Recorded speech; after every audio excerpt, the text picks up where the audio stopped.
One thing that I can't ignore is like the spelling of your name. Now, no, because I know I've gotten caught up in this because I was confused at first. I was like, is it Ashton? Because you know what? I saw the letters immediately made me think of Ashton Martin. Like, that's a car, right? I think that's a car. It made me think just because I saw the letters together. And then I was like, there's a lot of artists doing this with the removing of the vowels. Nicky is not a fan of that, man. I didn't say that. I'm just trying to figure out, because my thing is like, why are we doing that? Like, because, and then I have you here so you can tell me why. Yeah. That's actually really funny because like recently, like when I first started like my artist project, the ASTM project, I don't even know what to call it, but like I was just struggling to find a name. I had gone through so many names because through high school, I was like producing EDM music and just tossing stuff on SoundCloud just to see what stuck. None of it stuck because it was really bad. But like, yeah, I was just going through so many names. I just had a ridiculous amount of names. I was always like rebranding, or my version of rebranding, however you rebrand as a high schooler, I don't know. But basically, one day I was just like, I was just like, you and I, like, I don't know. I was like, I'm taking those out. Like, give me this. I guess I don't know whose name I saw where I was just like, that seems kind of cool. But yeah, I just did that and like put a line through it. I was like, boom, there's my logo, and this is it. Because like my name is Austin Sanders, and I'm like looking at it now. I'm like, it would be kind of cool to just go by my name, like, because back like probably 4 years ago when I first started, or 3 years ago, I was like, that's so lame to go by your name. But now I'm like, now it's cool. It's low-key dope to go by your name now. So things go in and out of style. That's the funny thing. Because like when that trend had just started, it was cool. Like you see a couple artists, but I'm like, oh, that's kind of cool. I think Division was like one of the first people I saw with it, like totally. Like that. And I was like, oh, that's cool. But then and everybody was doing it. I'm like, guys, now it's not. I feel like cool Division no more. I feel like that's easy to like.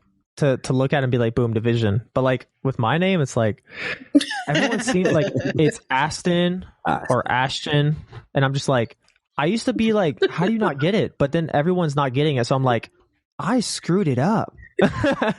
but still, like, it's super easy for me to be like, okay, Austin. Like my Instagram bio says my name is Austin. Like, so people thank God for your Instagram. Well, you see, the thing is that at the end of the day, like we all talking about it. Just right now, we just had a convo, but people still talking. That's the purpose of it. That's for true. Sure. That's a good point. If you got people talking, the more curious you get them to be, the more it is for your music, the more it is for you. It's free promo. You mentioned kind of like working with other writers when you came, and also, I mean, I'm assuming you've been in the room with other artists as well. Now, this kind of leads me to: have you seen any celebrities?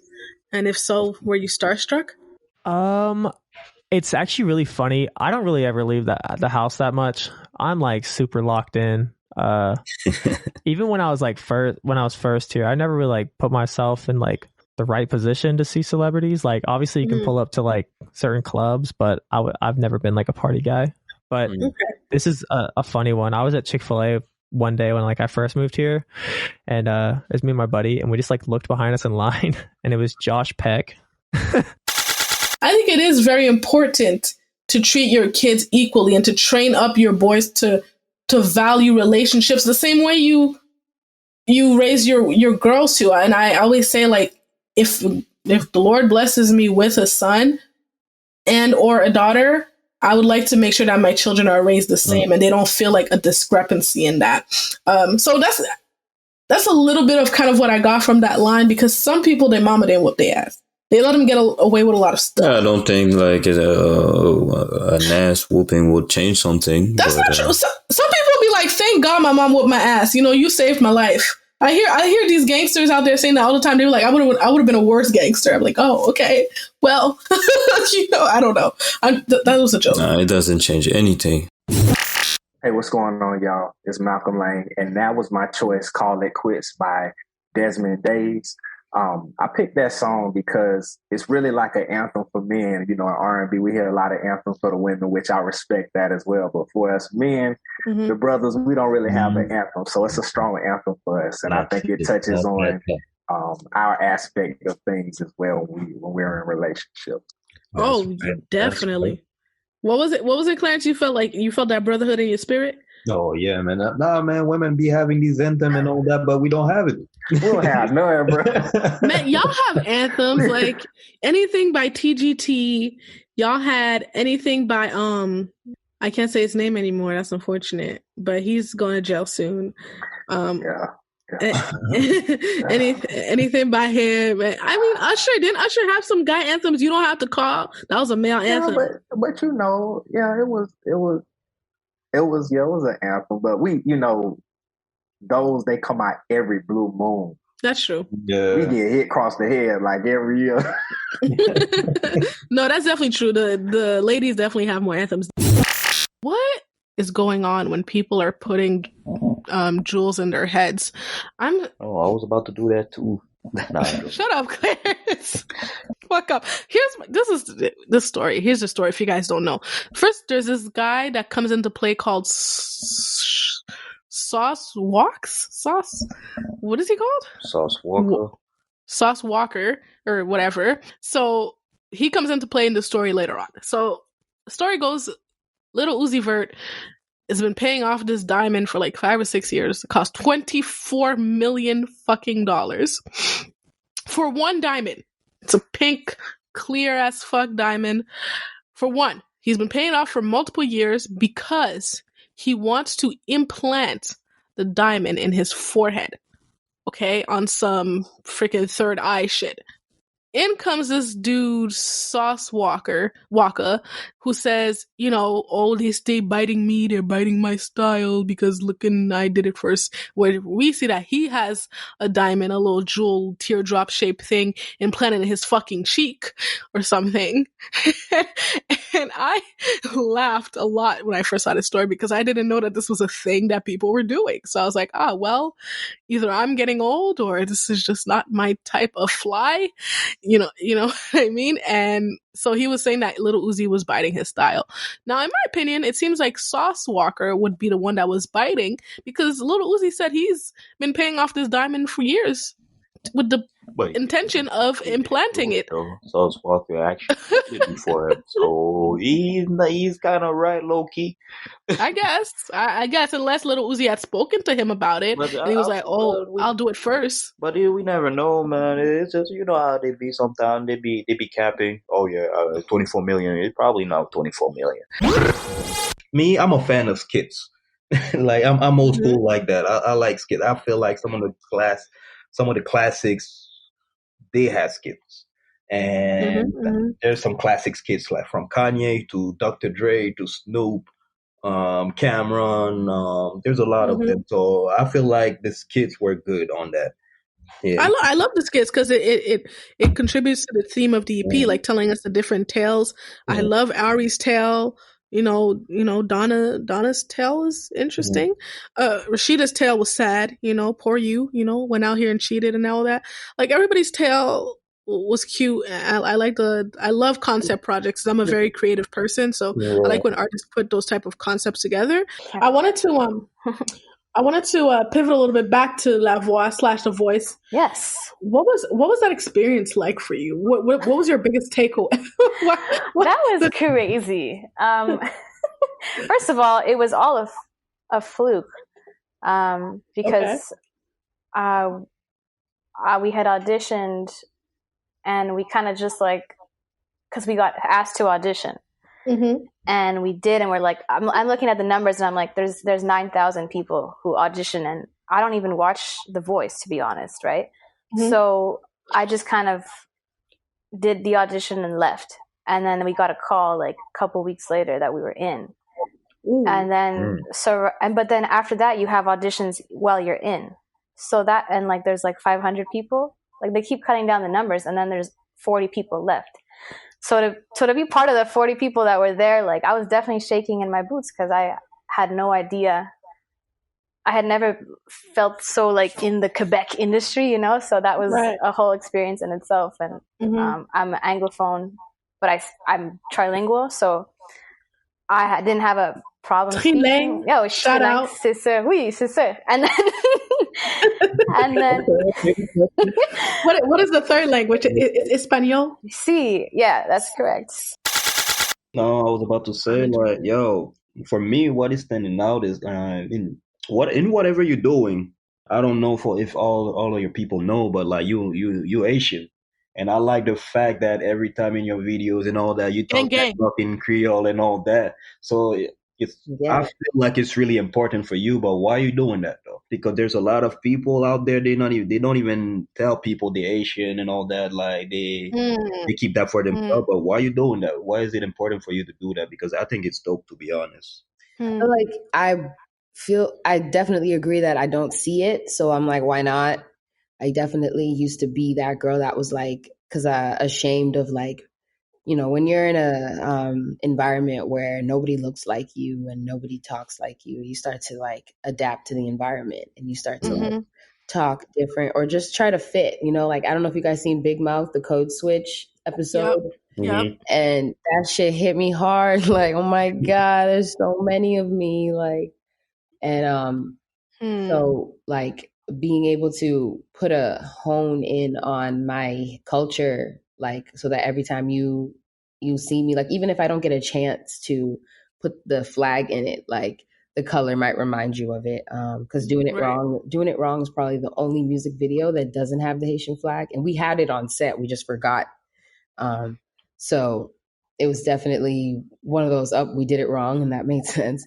But yeah, I always try to put my Zoe culture in there, whether it's a designer that made something for me that's from Haiti or just a Haitian designer, whether it's a Haitian teacup, whether I'm speaking Creole or I have a Haiti necklace on my neck.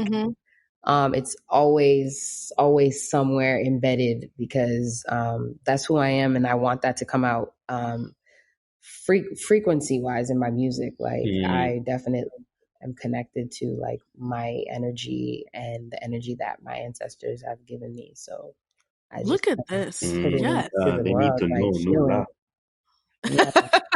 Yo, I mean, I think that's beautiful. I think representation, especially for Haitian culture, is so important. Other good news, congratulations in the music industry. Cardi B becomes the first female rapper to earn 2 RIAA certified diamond singles. That's a huge feat. Diamond is not platinum. Diamond means 10 million. Okay, so yeah, but it's easy now with the era of Spotify. I'm not trying to diminish what she did, but it's easy. Yo, just for albums back in the day, you know, there's not a lot of people that had like Diamond's album. Yeah, well, back in the day it was harder, but I wouldn't say today it's something to sneeze at as well. Like that's no, not at all. I'm not trying to diminish, but it's like there's like the difficulty of it is a little bit. We can't deny. Right, but it's the same thing. I could say the same thing about basketball back in the day versus now. Like, no, but what I mean by that is like just like let's say for example, French Montana was bragging once. He was like, "Yo, man, my album is platinum in not even like 24 hours." Like, yo, you took like 3 singles that was already platinum and you added randomly, and like it's literally 3 singles that was like 3 years earlier. Because he never dropped that project, he keep pushing it back. So that's why I'm saying like it is easy. I was reading this really like crazy thing, and I'm going to kind of find a parallel to the music industry and how I view it.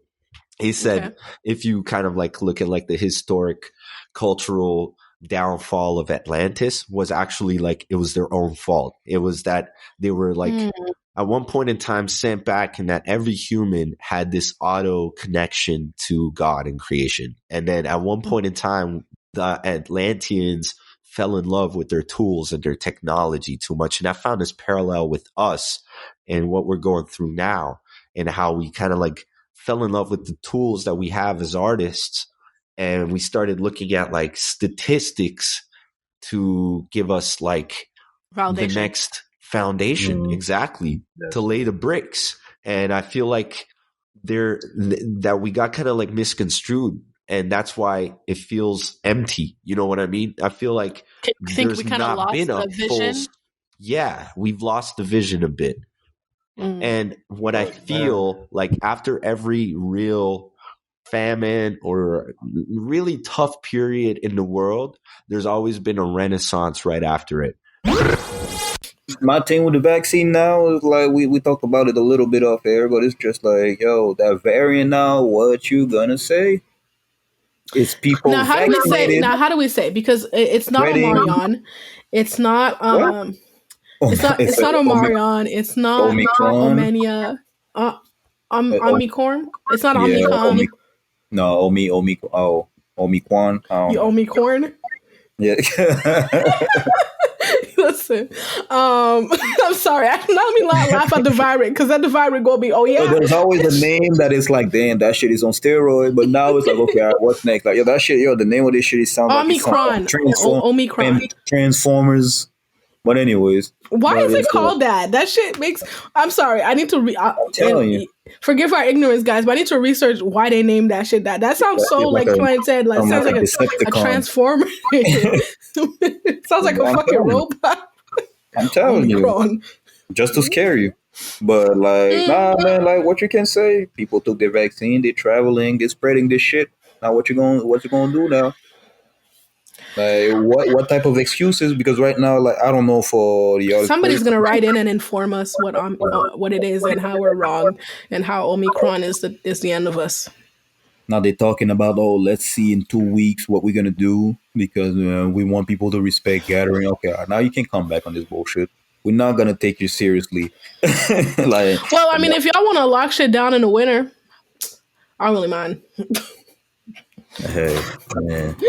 But that only applies to cold countries, so I don't know. People in the first of all, the Caribbean, the hot countries, been not doing what the fuck they were told. Like, Haiti never had COVID. Mexico did whatever the fuck they want from time. So warm countries gonna keep moving. So people, no, but it depends. There's some black country, actually, some country down south that actually they're giving you a hard time to get in. I don't know the countries because I haven't been trying to get anywhere. Country like Panama, Jamaica, and all that. From what I've been reading on the internet, people that try to actually travel, they've been telling me I know some people that travel. They told me their experience, and it's like, to be honest, it's not fun to travel. Like, I'm not hyped to travel. It's like, all of this, that extra money just for some tests, this and that. It's like, it's My colleague is in Jamaica right now for his honeymoon, and he, all the before like going, and he was explaining to us all of the like preparation and the testing. It's a lot, especially because Canada is on that list of countries that are higher risk because we just like to fucking lie because we're not. It's just they just like to make big things bigger than they are and blow it out of proportion over here. Because of that, it has made like countries like Jamaica and other countries be really fearful of us coming over there. Mm-hmm. So I know it's definitely not fun. It's definitely a hassle if you need to travel. So let's get into like a little bit of what's been happening on the music side now. One of the biggest drops that's happened recently is Brandy's B7. As an R&B stan and as a self-proclaimed star, I would think. I was super excited of this Brandy album. This is the first one that we've gotten in 8 years. Right, 8. I again, 2012. How was that 8 years ago? That's very strange. It's but it's come out. It's been a big bang. A lot of people have been discussing it and talking about it. A lot of people have been loving it, but there have been some mixed reviews from some people. What do you think about that? I'm curious. Okay. Well, you're always gonna have mixed reviews. When you have an art, let's take it back a little bit. Brandy is a legend. Yep. Brandy has been out for decades now. She's done it all, and she's grown such a loyal fan base over the years. I think not just with her, but with any artist who has been out for a while, people tend to want that artist to continue to make the same music that they made years ago. And I think they use that as a criticism when, to me, that's not particularly fair. Because how does an artist, a legendary artist, continue to show growth when you want them to continue to make music that you can just go on Apple Music and hear? That was a funny comment I read. I was saying, how come his ghostwriters ain't up there? I chuckle. Man, people have those things because we don't know nothing about the music game, man. Let's put it this way. You can ask that same person, did you know that Dolly Parton wrote the Bodyguard song? And they'll be baffled. And if they don't know that, like, Jay-Z wrote Still Dre, they can't talk about it. Do they know that Nas wrote Getting Jiggy With It? If they don't, they can't talk about it. You know what I'm saying? No, you know I did not know that Nas wrote Get Jiggy With It. But yeah, look at the credits and then listen to it again. You'll be like, oh my gosh, that's Nasir. The same dude from Queens. Like I know Will Smith can't write that well. I mean, damn. No, he can rap, but like sometimes you just got to get somebody that's nice. You know what I mean? Let's start with some of y'all Halloween costumes because celebrities love Halloween so they can dress up as other celebrities. I find that from when I was young, Halloween has changed a lot. I never really cared for it because I grew up extremely Haitian and we're not fucking doing that in the house. So I never really cared for it. All I knew was kind of creepy to me because I didn't like some of the kids at school would wear masks or scary makeup and I couldn't really know who's under there. I don't like not knowing who's talking to me. These days... So you don't give candy when they ring at your bell? No, we didn't really do that. When I got older, like around 14, 15, I started buying it myself and my parents were like, nah. No, but if okay, so the kids, if they ring your door, you won't give them candies? Or you the type of people you just close the light? You're not at the crib. Well, if the light is closed, that means don't knock. Oh my God. That's what the parents teach their kids, right? Like the one time I went trick or treating, which I was 13 years old, by the way, what I was heard from my friends who are around me is like, if the light is closed, that means they're not giving candy. So that's what I'm saying. You're one of those houses, my man. Yeah, well, because I don't got none. If you knock, you'll get nothing. Petty ass house. Never celebrate Halloween.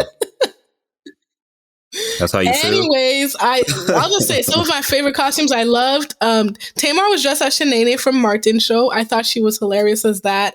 Candy from Real Housewives had some kind of like torn Dorothy look, like her face was torn, but it was like Dorothy from The Wizard of Oz. I thought it was really cool.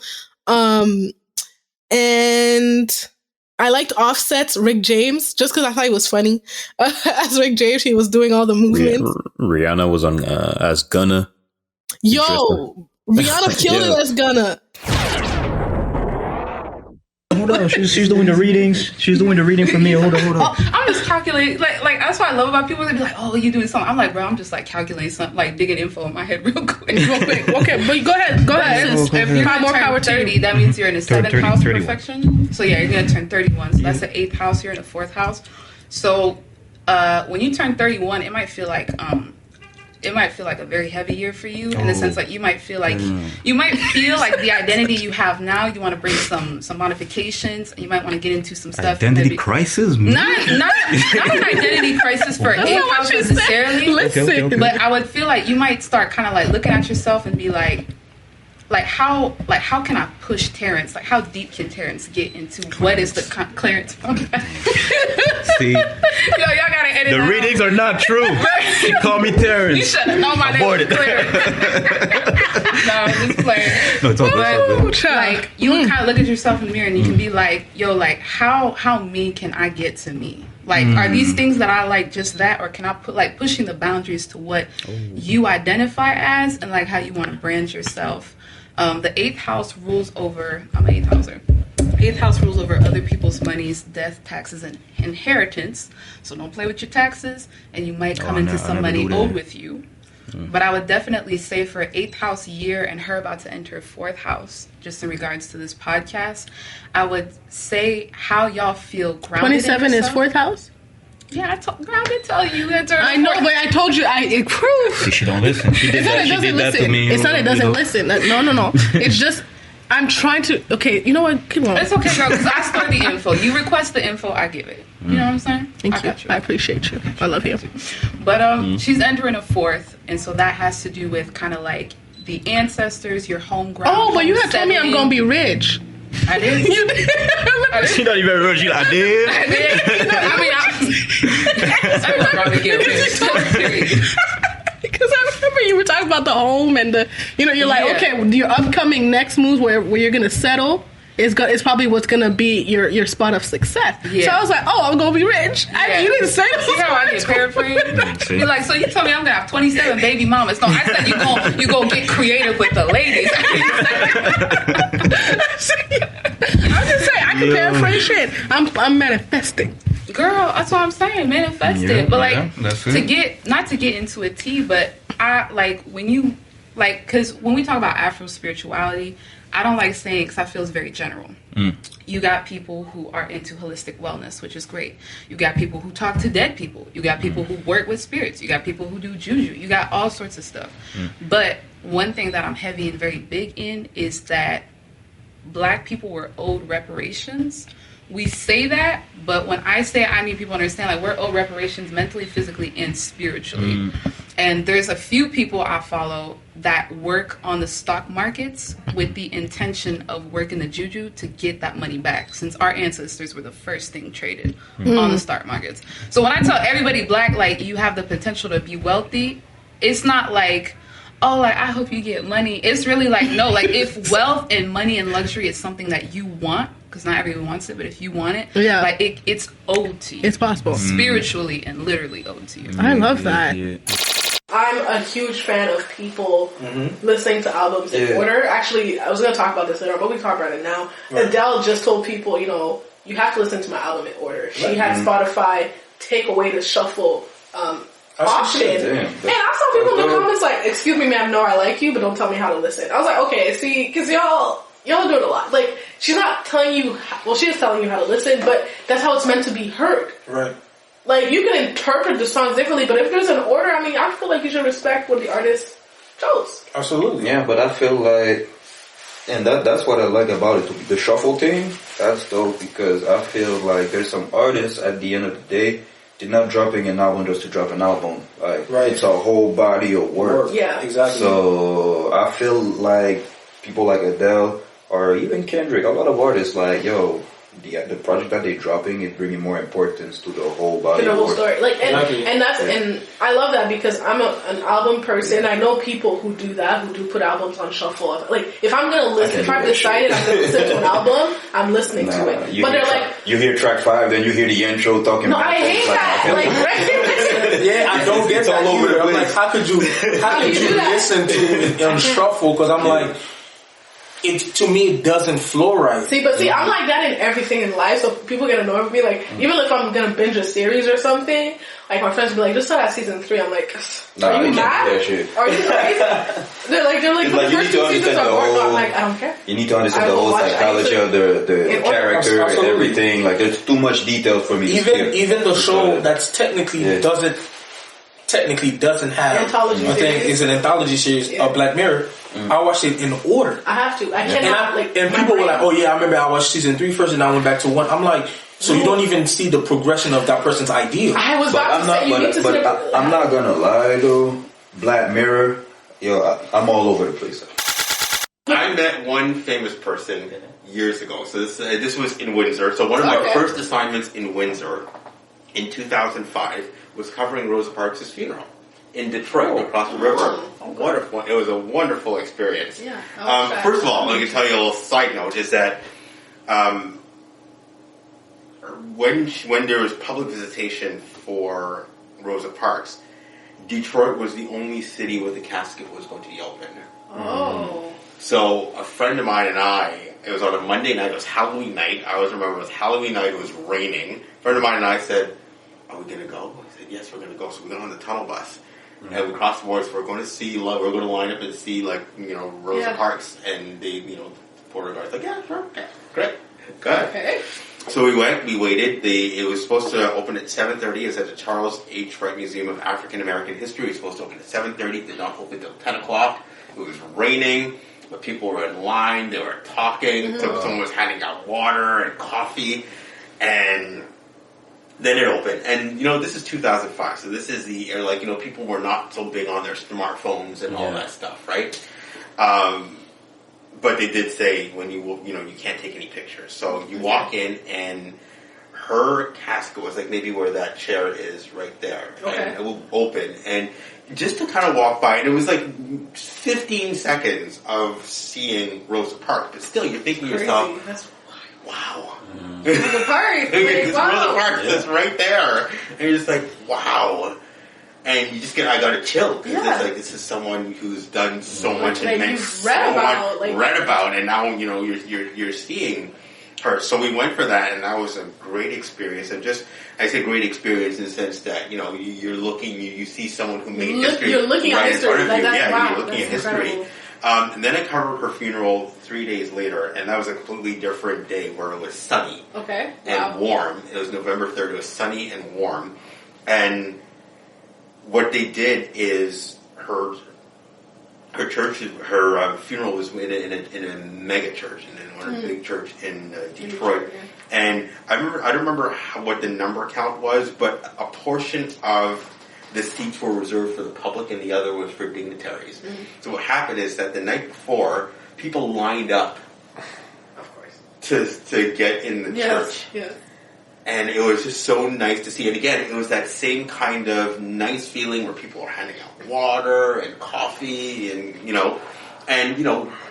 a certain number of people got in, and the other people who didn't get in stayed outside and they sang and they talked and they reflected on what she meant to them. And it was just great. So I was covering it as a journalist, and I had a wristband to go in. But I didn't end up going in because I had to go back and do the story, and I ended up giving the wristband to someone from Windsor who couldn't get in but knew Rosa Parks personally. So I said, you go. Wow. So I took it off. So I stood outside, and in this manner, so the funeral was 7 hours. Because everybody who needed to talk wanted to talk. So the funeral was 7 hours. I would not have been able to stay for 7 hours. He's like, that's a good thing I gave away. But, a white limo pulls up, and the door opens, and out comes Aretha Franklin. And I'm like, oh my god. Yeah, starstruck. And you're not supposed to normally get starstruck. Yeah, you're supposed to be objective, professional, and But that's Aretha Franklin. But Aretha Franklin's coming out of a limo, and you just with the purse. I'm with the purse because you always got that purse. But just my mouth dropped. So we filmed the scene, and sometimes tapes can take, an hour, but this took like 20 minutes. Mm-hmm. Filmed the scene, sent it off, and then a few days later, I found out that I got the part. And look at you. Thank you, thank you. It was an interesting, bittersweet experience because when I got cast, I was contacted by production, and they wanted to know, because the character Sierra Ectoplex she was meant to be albino. And so get this, they asked me, are you willing to play an albino character? And I'm like, what exactly do you mean by that? Yeah. They're like, well, right now we're thinking about makeup. And I was like, hell no. Like, are you guys crazy? I'm going to go white-faced in my first, in anything? That is insane. And so I basically had to wait a second. Hold on a second. Yes. Because we're talking about racism. Netflix asked you to do that. The production. Yes. Well, production on the This is the kind of things that Black actors have to deal with. I'm telling you. And this was. They'd at least have somebody that knew how to do your hair on set. Girl, don't even get me started. Oh no. Now so I turned down the part because I was like, you need to find this albino. There's an albino actress out there who is waiting for this opportunity. I am not going to take it from her and paint my skin any kind of way for you guys. Bye-bye, And so we didn't hear back from them for nearly a month, and then they finally got back and were like, you know what, we rethought this history of the character, and we still thought you were the best for the role. So like, you got the part. I was like, all right, cool, great, you know? And so I was very proud of myself because I was like, you know, no matter what, integrity comes first. And I got my people's back, and I'm not about to, it doesn't matter what it is. Like, I'm not about to sell my soul for any type of project, Netflix or other. When is your birthday? Oh, I'm the big Scorpion, November 21st, Scorpio. Interesting. You know anything about what your rising, what your moon is? He's the only normal, regular Scorpio, man. Yes, Scorpio be crazy out there. Listen, for the record, Scorpio be crazy. I live with a Scorpio, man. It's a matter of time before I move. Listen, I'm not going to start talking shit about Scorpios. Like, listen, because I had a conversation with my friend who's like really astrological and knows all about this stuff. And, you know, I was kind of like, I recently, again, the listeners know way too much about my life, but I recently went on a date with a Scorpio man after really staying away on purpose because of my last situation with a Scorpio male, and the fact that Aquarius women and Scorpio men are like one of the worst matches ever, apparently. Hold on. That's what they say. That's what they say. But that's what they say. I've dated some great Aquariuses. No, we're fantastic. It's just that the way that Aquarians think and the way that Scorpios think, usually it clashes. We come at each other Scorpio be bugging from different sides of the coin. So they're like, when an Aquarius Scorpio match works, it's very powerful. But the percentage that it works is pretty low. It can work, but you know. Anyways, so I stayed away on purpose. And I remember I was talking to my friend about the date, and I was explaining to her, I was like, oh my God, he has so many similarities to this person, X, Y, and Z. She was like, y'all do this thing, the Scorpios, where it's literally like y'all put these stereotypes on them. And she's like, to be fair, Scorpios do it themselves as well, because you guys are proud of some of the stereotypes, you know, that come with Scorpio, like the, you know, the sex part, the passionate part or whatever. They're like, yeah. So it's easy to like lump you guys all in a bag, but really she was like, then she got all like like, you know, astrology, whatever the word is. And she was like, it really has to do with the moon and the house and which house he's in. And I was like, girl, I don't know that much. All I know is he was a Scorpio. You know what I mean? And that's all I know. I haven't really dug deep into the whole thing. Like, you know, I heard the birth chart. I mean, someone put me onto it, but I haven't really like dug deep. But like, I know you have some Aquarius in your chart. Aquarius women, like, Aquarians, I can tell. On point. Geminis, though, I don't know. See, you gotta look at it like Geminis, their mind for it. What you're talking about with Aquarians and Scorpios, Geminis and Scorpios, like we're like leaders. Mm-hmm. So like when you don't get me wrong, when you are friends with a Gemini, you could be friendly with all these other signs and you could get along differently. But when you're actually in a relationship with one of these signs, it's completely different. Yeah, absolutely. That's why I would say friendship and a relationship is different. You know what I mean? It's amazing the chemistry that I have with Geminis. Would you say, Clarence? Sir? I feel Capricorns are the worst. Oh my God. Caps are special because Capricorns they about their money, and they're very like, Capricorns are little. That's some hater shit. They hold a lot of grudge. They can be difficult. They can be difficult. But one of my best friends is a Capricorn, and I will say, like, I clashed with her initially, but now, like, they're special people. Special, you said? But see, people think every friend has their stereotype. They think Aquarians are very weird. We're very strange. I will admit that. We do things very differently, and a lot of people don't understand the way our brain works, and that's okay. You have to be able to admit your faults, and I can do that. That's get yourself a Pisces, man. Pisces are the best. Pisces all the way. Man. You know what I mean? Okay, Clarence. With your fish ass.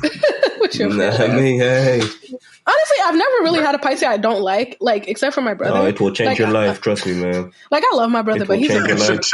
It will change. No, it's fact. I can't even lie. I think he's right, bro. Pisces, they doing their thing. My mom's a Pisces. She's the most greatest person in the world. So like, I could, But the only thing with Pisces is they be emotional. I mean, sometimes you need emotion. Okay, Joe Biden's a little bit crazy, And no, like honestly, women who have been with him for the last 10 to 15 years have said it, and now it has nothing to do with and now everybody on the internet, yes, because people don't realize the way that you are in. Hold on a second. The way that you are in romantic relationships, the way that you treat your partners, is often how you are in business world. It's often how you are with your other relationships. Absolutely. However you handle, like the way. That's why they tell you, like when you date a guy, right?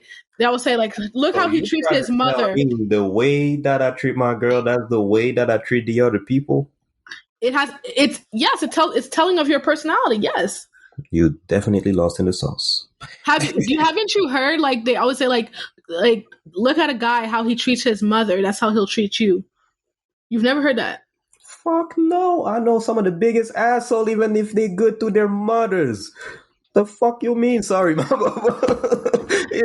I do not agree with you on that. Sorry for that. Sorry. You don't have to agree. I'm just and it's obviously there's going to be exceptions, but I was talking to a family member about this when I was telling him, like, yo, you don't realize how every aspect of your life is connected. And he was like, certain things that he did in the household, he wasn't realizing that affects how he is like that at work. Like the way I am in my life with you guys, of course, there's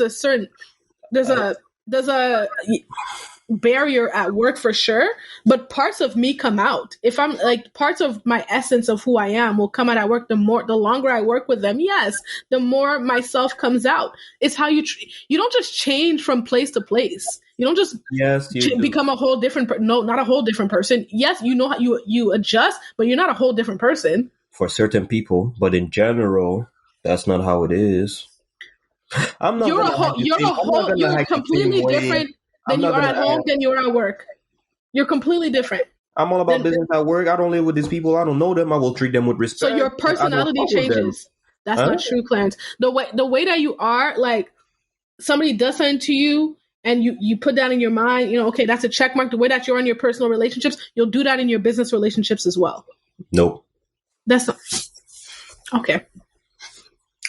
I'm gonna tell you. So Clarence is the person who's able to be different people all the time, so he doesn't carry other parts of himself into other situations. Okay, I didn't know that was possible. You're not the same with certain people. She's not the only woman feeling that way. There's a lot of women out there feeling that way. They're not comfortable in their body, or they don't want to show it off to their partners or whatever. So what's your thought on that? Insecure. Yeah, they're feeling insecure. They complex it. What's your thought on that?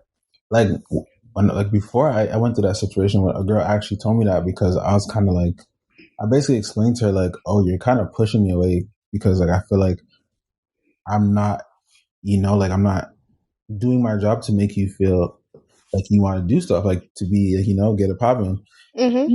And she just told me, she's like, honestly, like I don't want to be in a situation where you see my body so often because I don't feel like I looked my best. Like before when I was in school, I was doing better, and then now I fell off because I'm working full time.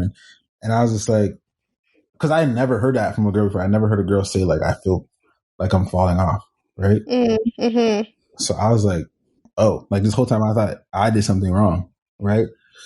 And she's like, no, like you're very attractive and I'm really into you, but I just don't want you to feel like, I'm not up to what you thought I was before. Right. She's not up to par. Yeah. So I was like, so I was kind of like, first I reassured her, like, if I was even slightly bothered by whatever you feel, then I wouldn't even be trying to initiate any type of sexual behavior. Exactly. Yeah. We always the bad guys. We always the bad guys. But me, isn't he the one that cheated? I must stand by Quavo on that one. I don't care. I don't give a fuck. I'm gonna tell you what. Andy's my guy, man. He seems like a guy that can understand. I'm gonna talk to Andy because Nikki, she's already biased. Wow. So, because I'm a woman? No, but of course, oh man, legendary answer by Saweetie. You already it was a good answer. I know where you're going. I know the song already. But but seriously, like I understand where it's coming from. Me personally, I'm a guy. I don't put my business out there. The people that know, they know. I don't put my business out there. Why you have to talk about it? Okay. Okay, He never mentioned, and the whole thing though, he never talked about it until Saweetie talked about it. We don't know that though. It's been going on for a while, so the guy has been doing his own business. We don't know what he did or what she did or whatever. Whoever did that shit, you trying to keep it for the low. Don't put the business out there. So I'm gonna stand on that, to be honest. Andy, go ahead. You seem like you had a. But I feel like her post was, to tell the world that they're not together anymore. Yes, because people were coming for her from that interview. And it's true that she was explicit. She did say it's not the love isn't real if you give intimacy to other women, which suggests that he's cheating. It's not a suggestion; it's a confirmation. Okay, but Andy, hold up. Even like I said, whatever he did or she did Quavo talk about it? No. You don't think it was going to come up? Because he looks bad on him. Even though it's coming out, to be honest, I rather it's coming out randomly out of nowhere or people talk. Me personally, you see, because we talked about it. Do you hear Jay-Z or Beyonce's business out there? It's not the same level, not to compare whatever, but you don't. No, but they put it in their music. I love it. And speaking of, the Queen of Christmas has defrosted. Mariah Carey is back. She's here to make all of her coins, all of her holiday coins. She has a Christmas song coming out with Kirk Franklin and Khalid on Friday. So I thought that was an interesting combination. Well, not really. Khalid? Yeah. And okay, well, I'm interested to see what it sounds like. No, I think it's Christmas songs from Mariah Carey. So hey, you would put Khalid, Kurt Franklin, and Mariah Carey in the song? Yeah, that's not weird to you? Hey, look, if Young Thug can make a track with Elton John, everything is possible. So at this point, that's true. That is very true. No, I went to a baby shower and my girl was telling when we were back on our way. It was one of my homie, my good homie, baby shower, and in the car she was like, "Yo, it's funny like on the boy side, everybody had kids. Everybody either they are engaged or married or like they just living with their girl and they're doing their thing. And like on the girl side, a lot of single women. But they all had their shit together or whatever. Like and like it's not that they bad women, but there is something. And like I just told her, like, look, from my perspective, and I told her like because some of them that I know, some of them that I don't know, but like I told her straight up, like from my perspective, it's like, look, at the end of the day, you can say whatever you want about men, but yo. Yes, you can have some shady men or fugazi men or whatever it is, but like when a man trying to settle, he's settling. Well, men are getting snatched up left and right. Like we're not wasting time, and sometimes we just know when it's a good one. But also, you guys get snatched up quick though, because it's like there's not a lot of the good ones left. And similar situation, I was at a barbecue over the weekend, and my friends were a couple. Any function, man. You never invite me to any function. You were busy. Nah, facts. But you still never invite me to this function, man. I see you getting lit out there. No, I'm just saying. I'm just trying to hit a couple burgers, sip some beers and shit. Okay, Michael B. Jordan. Ooh. Honestly, before I used to say that he was a 10. Like I would see this guy and be like, damn. Tyrese, let me see Tyrese. He lost stock values, to be honest. Tyrese he never lost stock value. Stock value. Stock values. Stock value. Why? What did he do? Because Lori? Not because he's dating Lori. It's because this is like a PR stunt that is lasting for I don't know. I love this guest. But it's a long PR stunt, and why do you say that? Because they're trying to smooth his image as a black man that loves black women, but he only dates white. And rumor had is that he's on it because we talked about that. And I heard about that. I was like, they were trying to smooth his black image. Wouldn't they have him date a girl like but she has to another black woman. Yeah, but she has to be a popular girl too. The thing with Lori Harvey. Yeah, I would have put her with Ryan Destiny's in a relationship. I just have a question for you. Do you feel about Ryan Destiny? she's awesome. Beautiful. No, she's. Oh, what's she's the other gorgeous. girl? The girl in the was in the girl group. Normani. Who? She's pretty. Because I'm talking like if you're gonna go black, then go black. Yeah, but she has to be popular. Yeah, Lori just happened they like go well together. A lot of shit. I guess that Michael B. Jordan is kind of on the low too, on the DL. So there's that. So they all on the low. No. So stock's value went down. So now they all on the low. Yo, man. Now he's. You would be surprised. Some shit I heard. But anyway, he's a terrific 7.9. Oh my god! Let's go back to music before we get canceled. First, I want to know who won between Keith Sweat and Bobby Brown. I didn't watch it, so I can't talk. To be honest, I didn't watch the whole thing, but based off songs, Keith Sweat. But see, let me tell you. Okay, Siggy, you didn't watch the whole thing. Keith had him in the first half. He really had him. I was like, oh, this is over. But then, Bobby was playing bad. Like, whoever put his playlist together was terrible. And then he started coming back. I was like, oh, I forgot about these songs. I forgot about these songs. So in the end, it ended up being a little even to me. Now, I know Bobby has the title of King of R&B. A lot of times people say that. But Keith, I think I'm giving the edge to Keith for sure. One, because of the dancing. Two, because he told DJ Cassidy that he had a lot of jewelry on. And he's like, back in the day, I would have got you. Meaning he would have robbed him. Yeah. And I was like, you won the battle. I was like, you just told this nigga you would have robbed him. I was like, okay. Definitely the smooth uncle that's going to give you $50 at the barbecue. Absolutely. And you're like, Uncle, what do you do for work? Don't worry about it. Don't worry about it, sweetie. You have everything you want, right? Yes. Don't ask any question, all right? Oh my God. Listen, this has been a ride.